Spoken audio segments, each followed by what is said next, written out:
Alert 2026 Dual citizenship changes in the Philippines are here. Bagong rules sa reporting at passport na kailangan mong malaman na yon. Kung isa ka sa mga apektado, huwag palampasin ang detalyadong update na ito dahil ibabahagi ko rin ang pinakabagong SSS pension payment updates at possible pension crisis sa Pilipinas na pwedeng makaapekto sa o sa pamilya mo. Panatili hanggang dulo para sa lahat ng detalye at siguraduhing mag-subscribe sa channel na ito dahil dito lang namin ibinibigay ang eksaktong info para sa ating mga kababayan. Kung ikaw ay isang Pilipino na nakatira sa ibang bansa o kung ikaw ay naturalized citizen na ng ibang bansa at may dugong Pilipino pa rin sa iyong mga ugat, pakinggan mo ito ng mabuti dahil ang 2026 ay nagdadala ng mga bagong panuntunan at mga babala na direktang nakakaapekto sa iyo sa iyong pasaporte at sa iyong karapatan bilang isang mamamayan ng Pilipinas. Hindi ito biro, hindi ito sismis. Ito ay mga tunay na patakaran na maaaring magbago ng iyong buhay kung hindi mo ito mauunawaan ng tama. Kaya nandito ako ngayon para ipaliwanag sa iyo ang lahat mula simula hanggang katapusan nang walang nakalilito na legal na salita, nang walang boring na presentation para talagang maunawaan mo kung ano ang kailangan mong gawin. Ngayon, magsimula tayo sa pinakaimportanteng tanong. Sino ba ang apektado ng lahat ng ito? Kung ikaw ay isang natural-born Filipino, ibig sabihin Filipino ka mula nang ipanganak ka. Walang karagdagang aksyon na kailangan mo para maging Pilipino. At pagkatapos ay naging naturalized citizen ka ng ibang bansa tulad ng United States, Canada, Australia o anumang ibang bansa. Ikaw ay direktang apektado ng mga patakarang ito. Ang Republic Act No. 925, nakilala rin bilang ang Citizenship Retention and Reacquisition Act of 2003, ay nagbibigay ng karapatang ibalik o mapanatili ng mga natural-born Filipinos ang kanilang pagka-Pilipino kahit naging citizen na sila ng ibang bansa sa pamamagitan ng naturalization, Philippine Consulate General, Chicago. Pero ang problema ay napakaraming tao ang hindi alam kung saan sila nakatayo ngayon. Kung talagang dual citizen ba sila, kung kailangan pa nila ng additional steps, o kung ang kanilang lumang Philippine passport ay valid pa rin. At doon nagsisimula ang gulo, isipin mo ito. Ikaw ay lumaki sa Pilipinas, nag-aral doon, nagmahal sa bansang iyon at pagkatapos ay lumipat ka sa Amerika o sa ibang bansa para sa mas magandang kinabukasan. Sa proseso ng iyong bagong buhay, naging citizen ka ng bagong bansang iyon. Maligayang bate. Pero narinig mo ba ang sinabi ng batas ng Pilipinas noon? Sa sandaling naging naturalized citizen ka ng ibang bansa na wala na ang iyong Philippine citizenship. Ayan sa Commonwealth Act 196. At ang iyong Philippine passport ay hindi na valid kahit gaano pa kabago o gaano pa karaming taon ang natitirang visa nito. Philippine Consulate General. Oo, nabasa mo ng tama yon. Ang iyong Philippine passport, ang passport na mahal-mahal ang bayad mo, ang passport na dala mo sa iyong pitaka bilang pagmamahal sa iyong pinagmulan, ay technically null and void na sa sandaling naging naturalized citizen ka ng ibang bansa. At maraming tao ang hindi alam ito. Maraming tao ang patuloy na gumagamit ng kanilang lumang Philippine passport na parang walang nangyari. At iyon ay isang malaking pagkakamali na may seryosong konsekwensya. Kaya ano ang solusyon? Ito ang kagandahan ng RA 9225. Binibigyan ka nito ng pagkakataon na ibalik ang iyong Philippine citizenship nang hindi mo kailangang isuko ang iyong bagong citizenship. Ang Philippine Oath of Allegiance ay hindi mangailangan ng renunciation ng iyong allegiance sa ibang bansa. Philippine Consulate General. Ibig sabihin, maaari kang maging Filipino at American, Filipino at Australian, Filipino at Canadian. Sabay-sabay nang walang conflict pero kailangan mong dumaan sa tamang proseso. Hindi mo maing basta-basta sabihin, Pilipino pa rin ako at tapos na. May procedure, may requirements at may oath-taking na kailangan mong personal na dumaan. At dito pumapasok ang 2026 na mga babala na gustong iparating sa inyo ng video na ito. Ang unang bagay na kailangan mong maunawaan ay ang konsepto ng dual citizen at birth kumpara sa dual citizen by reacquisition. Ang isang batang ipinanganak sa United States noong Enero 17, 1973 o pagkatapos kung saan isa o parehong magulang ay Filipino citizen pa noong kapanganakan ng bata ay itinuturing na dual citizen mula pa ng ipanganak at hindi na kailangan pang mag-apply sa ilalim ng RA 925 Philippine Consulate General in San Francisco. Pero may isa at pinakaimportanteng responsibilidad ang ganitong klase ng tao. Kailangan nilang i-report ang kanilang kapanganakan sa Philippine Embassy o Consulate General na may jurisdiction sa lugar ng kapanganakan para mairehistro sila bilang Filipino citizen, Philippine Consulate General in San Francisco. At ito ang isa sa mga pinakaminamaliit na responsibilidad sa buong sistema ng dual citizenship. Maraming film na bata, maraming Pilipino na ipinanganak sa ibang bansa ang hindi pa nag-report ng kanilang kapanganakan sa Philippine government kahit dekada na ang lumipas mula nang ipanganak sila atong 2026. Ito ay nagiging mas kritikal kaysa dati. Bakit mas kritikal ngayon? Dahil kung gusto ng isang taong ito na kumuha ng Philippine passport, mag-ari ng lupa sa Pilipinas, magnegosyo bilang Filipino citizen, bumuto sa Filipina elections, o mag-practice ng propesyon sa Pilipinas. Lahat ng mga pribilehiyong iyon ay nakadepende sa maayos na dokumentasyon ng kanilang Philippine citizenship. Ang isang Philippine passport ay nagsisilbing patunay ng citizenship at mas maginhawa gamitin sa mga transaksyon, sa mga pampubliko at pribadong establisimento sa Pilipinas. Ito rin ay universally accepted na ID para sa mga transaksyon sa negosyo sa Pilipinas at nagbibigay ng visa free entry sa mga kalapit na bansa tulad ng Singapore, Thailand, Vietnam at Indonesia, Philippine Embassy. Kaya hindi ito simpleng papel lang. Ito ay susi sa daan-daang oportunidad na bukas para sa'yo bilang Pilipino. Ngayon, pag-usapan natin ang proseso mismo dahil dito nagsisimula ang ikalawang malaking babala para sa 2026. Maraming tao ang nagtatanong, pwede na ba akong mag-apply ng Philippine passport kahit hindi pa ako nagpa-dual citizenship? Ang sagot ay simple at tiyak. Hindi mo maaaring i-apply ang bagong Philippine passport hanggang hindi ka pa nangangako ng iyong oath bilang dual citizen. At ang iyong pinakahuling Philippine passport ay naging null and void na sa sandaling naging naturalized citizen ka ng ibang bansa. Philippine Consulate General in San Francisco. Ibig sabihin, ang pagkuha ng bagong Philippine passport ay isang hiwalay na proseso na darating lamang pagkatapos ng iyong oath-taking. Ito ay dalawang magkahiwalay na appointments, dalawang magkaibang proseso, at hindi mo maaaring laktawan ang isa para makuha ang isa pa. Ang proseso ng pag-apply para sa dual citizenship ay nagsisimula sa isang bagay na tila simple, ngunit puno ng mga detalye na kailangang maging tama ang mga dokumento. Kailangan mong mag-prepare ng patunay ng iyong pagiging natural-born Philippine citizen.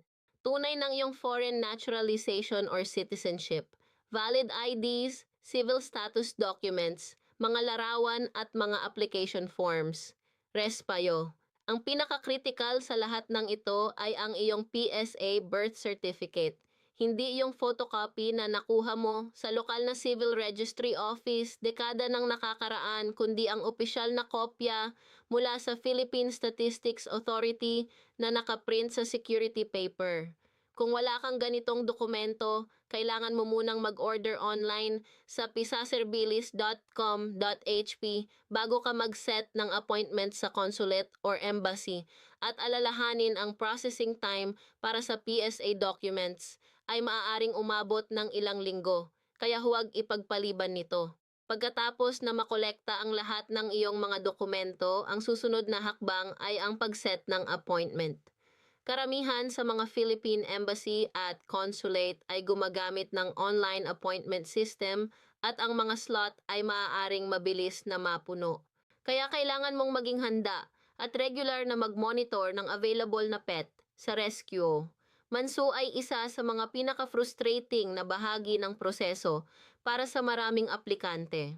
Minsan ang appointments ay available na 1 buwan or 2 buwan mula sa iyong gusto, lalo na sa mga consulate na sumasaklaw sa malaking populasyon ng Pilipinos. Kaya ang tip dito, mag-apply ka agad. Huwag maghintay ng perfect timing. Ang pinakamabuting oras para magsimula ay ngayon. Ngayon, isa sa mga pinakaimportanteng bahagi ng proseso, ang parte na maraming tao ang hindi inaasahan ay ang oath-taking ceremony mismo.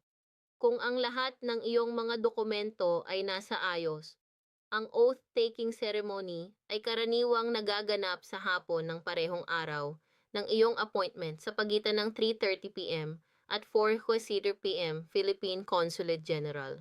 At huwag mong iisiping ito ay isang basta-basta na formalidad. Ito ay isang solemnem na okasyon. Isang sandali kung saan ibinabalik mo ang iyong Filipino identity. Ang iyong koneksyon sa lupang nagpalaki sa iyo o sa iyong mga magulang. Kaya syempre, ang dress code ay importanteng sundin. Ang mga hindi suot ang naangkop na damit ay maaaring tanggihang pumasok sa premises. Philippine Consulate General. Huwag hayaang masira ng damit ang iyong espesyal na araw na iyon. Pagkatapos ng oath-taking, meron kang tatanggaping mga dokumento na mahalaga na panatilihin mo habang buhay.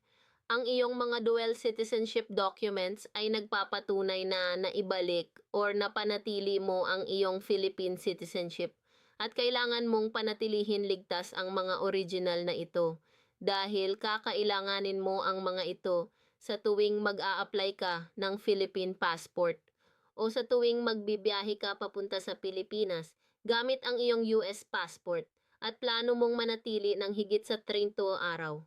Philippine Embassy. Ito ay hindi isang optional na rekomendasyon. Ito ay isang tunay na pangangailangan.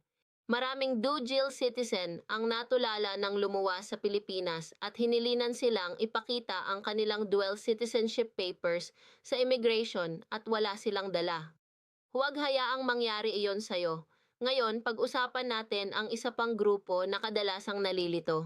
Ang mga minor na anak ng mga nagpa-dual citizenship. Sa ilalim ng prinsipyo ng derivative citizenship, ang mga walang asawang anak na wala pang lingon na taon, maging legitimate, illegitimate o adopted ng mga magulang na naibalik ang kanilang Philippine citizenship sa ilalim ng RA 925 ay itinuturing din na Filipino citizens kung kasama sila sa application ng magulang at nabayaran ang kaukulang bayad. Pero may isang mahalagang detalye dito. Kapag naabot na ng bata ang edad na 18 sa oras ng reacquisition ni Son ng kanyang magulang, hindi na siya maaring kasama bilang dependent. Ang isang batang 18 na taon, pataas na noong naibalik ng magulang ang Philippine citizenship.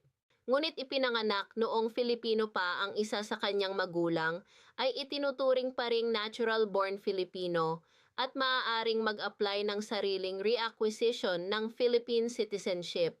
DeFi ito ay isang nuance na maraming pamilya ang hindi nalalaman at nagdudulot ito ng kalituhan at pagkaantala sa proseso ng maraming miyembro ng pamilya. Aton ay dumating na tayo sa isa sa mga pinakakontrobersyal na aspeto ng dual citizenship para sa mga Pilipino sa Amerika, lalo na ang tanong tungkol sa trabaho sa gobyerno at militar.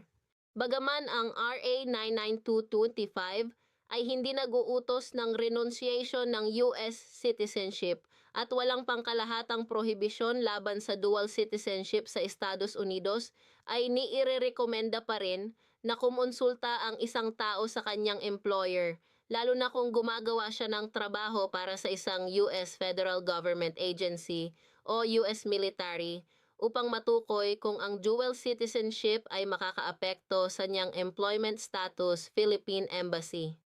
Ito ay isang grayong lugar na maraming tao ang hindi inaasikaso hanggang huli na. Kaya siguraduhin kumonsulta ka sa tamang tao bago ka mag-proceed sa iyong application. Para sa mga nagtatanong tungkol sa mga karapatan na matatamasa pagkatapos ng dual citizenship, ang listahan ay talagang kahanga-hanga. Sa muling pagkuha o pagpapanatili ng Philippine citizenship, Mababawi mo ang lahat ng civil, economic at political rights bilang Filipino. Kasama na ang karapatang maglakbay gamit ang Philippine passport, magmay-ari ng real property, makipagtransaksyon sa negosyo at komersyo, mag-practice ng iyong propesyon na may kinakailangan na lisensya o permiso, bumuto sa mga national elections, at ang iyong foreign spouse ay otomatikong magiging eligible para sa immigrant visa, Philippine Embassy. Isipin mo ang bigat ng mga pribilehiyong iyon. Ang karapatang magmay-ari ng lupa sa iyong sariling bansa. Ang karapatang bumuto sa future ng iyong bansa. Ang karapatang bumalik bilang isang buong Pilipino at hindi bilang isang dayuhan. Hindi ito mabibili ng pera. Ito ay isang karapatang ipinanganak sa iyo. At ang RA 925 ay nagbibigay saon ng paraan para ibalik ito. Ngayon, bago ko tayo matapusi ang video, that it's kong pag-usapan ang isang bagay na medyo technical. Ngunit sobrang importante ang pagkakaiba ng passport renewal at ng bagong passport application para sa mga dual citizens. Ang kasunod na pag-apply para sa Philippine passport pagkatapos ng reacquisition ng citizenship ay dapat ituing bilang bagong application at hindi bilang renewal ng nakaraang passport.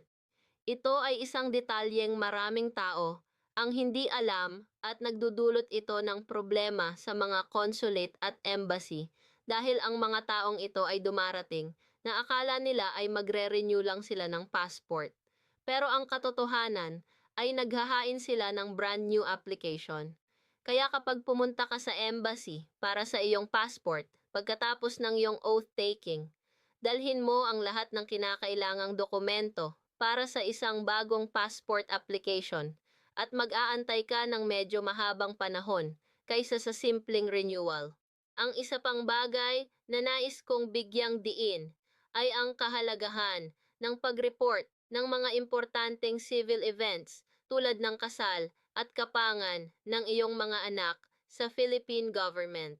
Kung ikaw ay nagpakasal sa labas ng Pilipinas, maging sa isang Pilipino or sa isang dayuhan, mahalaga na i-report ang iyong kasal sa Philippine Statistics Authority sa pamamagitan ng embassy o consulate general na may jurisdiction sa lugar ng iyong kasal, Philippine Embassy.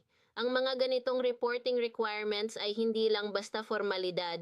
Ito ay nagbibigay ng legal na katayuan sa mga kaganapang iyon sa ilalim ng batas ng Pilipinas.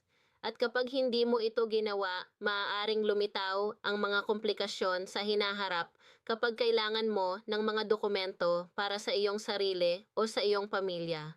Kung ikaw ay nasa Pilipinas at nais mong mag-apply para sa dual citizenship doon, ang proseso ay bahagyang naiiba. Kailangan mong mag-file sa naaangkop na Philippine Government Office na nagha-handle citizenship at immigration matters ay ang mga aplikante ay kadalasang nakikipag-ugnayan sa Bureau of Immigration o iba pang designated offices depende sa kasalukuyang administrative setup, RESPIO. Ang pinakamabuting gawin mo ay direktang makipag-ugnayan sa pinakamalapit na Philippine Consulate Embassy o sa Bureau of Immigration sa Pilipinas para malaman ang pinaka-current na proseso. Dahil ang mga detalye ng prosesong ito ay nagbabago paminsan-minsan. Bago ko tapusin, nais ko ring bigyan kayo ng isang malaking babala tungkol sa mga scammer at fixer. Sa panahon na iyon, maraming tao ang kumikita ng pera sa pamamagitan ng pagkukuniwaring makakatulong sa inyo para sa dual citizenship at passport at sinisigurado nilang magiging madali ang proseso para sa isang bayad. Huwag kayong mahulog sa ganitong bitag. Lahat ng fees ay non-refundable. Ang singbayad ay mawawala para sa mga aplikante na hindi dumalo sa kanilang confirmed appointment, na kansela ng appointment, o ang application nila ay natanggihan dahil sa inkonsistensya, maling impormasyon, o hindi sapat na mga dokumento. Philippine Consulate General. Ibig sabihin kung nagbayad ka sa isang fixer na hindi naghanda ng iyong mga dokumento ng tama at ang iyong application ay matanggihan, mawawala ang iyong bayad at kailangan kang mag-umpisa muli.